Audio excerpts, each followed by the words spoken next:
Hello everyone, welcome back to my channel Anupa fashion. তো আজকে আমি আবার একটা ইউনিক টাইপের হেয়ারস্টাইল নিয়ে এসেছি। আমার কাছে এটা ইউনিক লাগে, তোমাদের কাছে কেমন লাগবে আমি জানি না। তো চুলের মধ্যে নট বেঁধে বেঁধে আমি একটা মেসি টাইপের হেয়ারস্টাইল করেছি। দুই দিক থেকে আমি চুলের সেকশন নিয়েছি অল্প করে, সেই চুলের সেকশনটা দিয়ে আমি নট বাঁধছি, যেমন গিট বাঁধে আর কি দড়িতে, ঠিক সেই রকমভাবে গিট বেঁধে নিচ্ছি। আর এই হেয়ারস্টাইলটা দেখো গিট বেঁধে বেঁধেই করছি।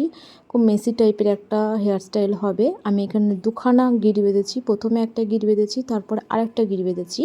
তো এইভাবে গিট বেঁধে ক্লিপ দিয়ে আটকে দিচ্ছি। তারপরে আবারও চুলের সেকশন নিয়েছি দুই সাইড থেকে, এবং সেই চুলটাকেও আমি গিট বাঁধছি। তো আমার এখানে লেয়ার কাট বলে একটু অসুবিধা আছে, চুলগুলো একটু বেরিয়ে বেরিয়ে যাচ্ছে।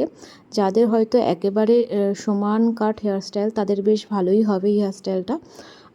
ট্রাই করতে পারো যারা এরকম টাইপের হেয়ারস্টাইল করতে চাও, মানে বাঁধতে চাও, তাদের নিশ্চয়ই ভালো লাগবে। তো দেখো এইভাবে প্রতিটা চুলের সেকশন নিচ্ছি আর আমি গিট বাঁধতে থাকছি। গিট বেঁধে বেঁধে আমি ক্লিপ দিয়ে আটকে দিচ্ছি। তারপরে যে চুলের সেকশনটা থাকবে লাস্টে, এক্সট্রা চুলটা, সেটা আমি একটু নিচের দিকে মুড়িয়ে ভালো করে ক্লিপ দিয়ে আটকে দিচ্ছি, যাতে খুলে না যায়। নিচের চুলটা যদি খুলে যায় তাহলে উপর থেকে সমস্ত চুলগুলোই খুলতে থাকবে। তো খুব ভালোভাবে আটকে দেওয়ার পর আমি একটু হালকা করে দিচ্ছি, আর তার পাশ দিয়ে আমি সিকোয়েন্সের কাটা লাগিয়ে দিচ্ছি।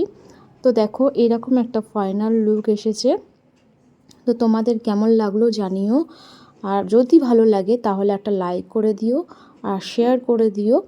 তো চলো এবার সামনে থেকেও দেখাচ্ছি কীরকম লাগছে। দেখো সামনের দিকে আমি আমার একটু ছোট চুল বলে আমি সামনের দিকে লেয়ারটা খুলে রেখেছি। তো এরকম লাগছে সামনের দিক থেকে। দেখা হচ্ছে নেক্সট ভিডিওতে, বাই।